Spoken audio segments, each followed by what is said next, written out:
President Trump, with this visit, is hoping to showcase himself on the global stage as a deal maker, using his history of a transactional approach to foreign policy to secure high-dollar investments with the energy-rich Arab nations that he is visiting, the Saudi Arabia, Qatar, and the United Arab Emirates.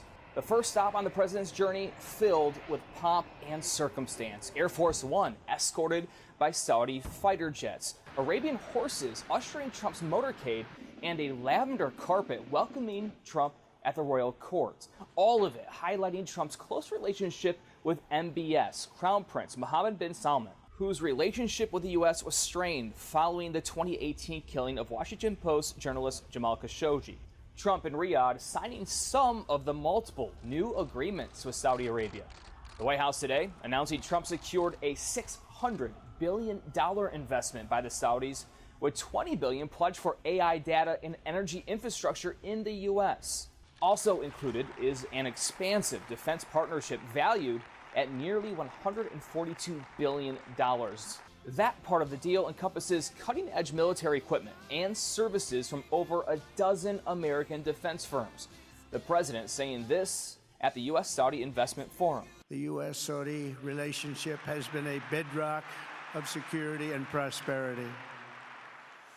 Today we reaffirm this important bond, and we take the next steps to make our relationship closer, stronger, and more powerful than ever before. Still to come on the trip, stops in Qatar and the UAE. Qatar is looking to further cement itself as a key world mediator, having played the role in negotiations over the war in Gaza. Meanwhile, the UAE hopes to strengthen itself as an AI global leader, previously pledging to invest more than $1 trillion into the U.S. sector over 10 years and looking to gain access to U.S. microchips. Trump is looking to secure even more financial investments from the UAE. His trip ends Friday. At the White House, Brian Abel reporting. A royal welcome for US President Donald Trump as he touched down in Saudi Arabia on Tuesday. The Gulf state putting on a lavish reception to greet America's self-styled deal-maker-in-chief. This is Trump's first major overseas trip of his second term. And, the guest list made clear, business deals are top of the agenda. Tech CEOs and leaders of large US firms joining Trump's top political team in Riyadh. We have the biggest business leaders in the world here, and they're going to walk away with a lot of checks for a lot of things that you're going to provide. This is Trump's chance to prove himself a major deal maker on the global stage. He suggested 2 million US jobs could be created as part of his visit. The region is the new Europe in the mindset of President Trump. Clearly, he sees this region as a big priority area for his own economic agenda when it comes to securing deals for American companies that want to make sure that they have access to overseas markets. But while the fanfare was obvious, the finer details of what was signed not immediately clear. Multiple economic, trade and defense agreements, including, the White House says, a $600 billion commitment from Riyadh to invest in the United States. Officials here, who have huge economic ambitions themselves, insist this is no blank check, saying the deals will bear fruit for both sides. And I use trade to... In his keynote speech on Tuesday, Trump highlighted what he described as the, quote, modern Middle East.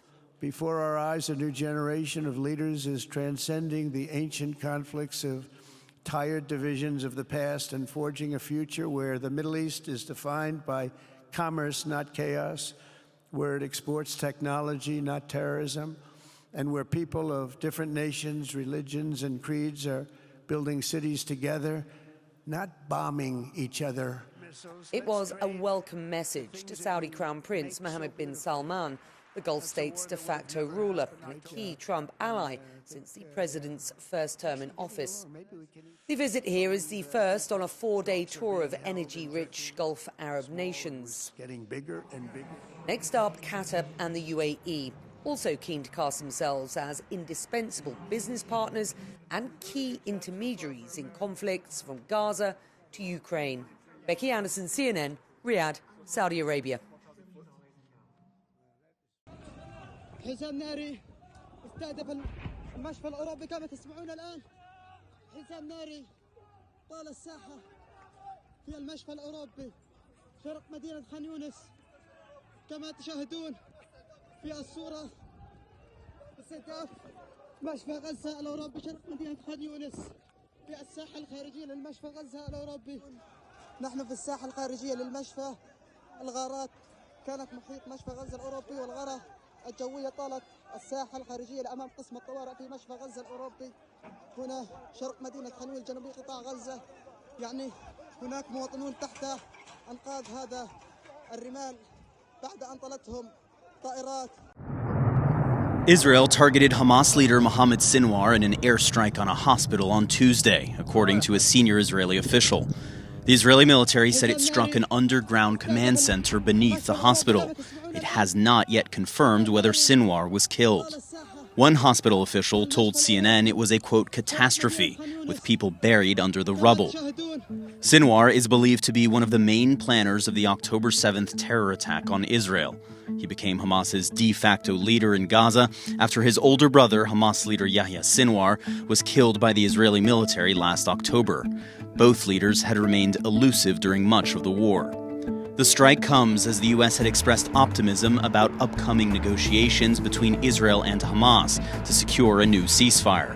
But the targeting of Sinwar means Israel just attempted to kill Hamas's key decision-maker needed to seal any potential agreement.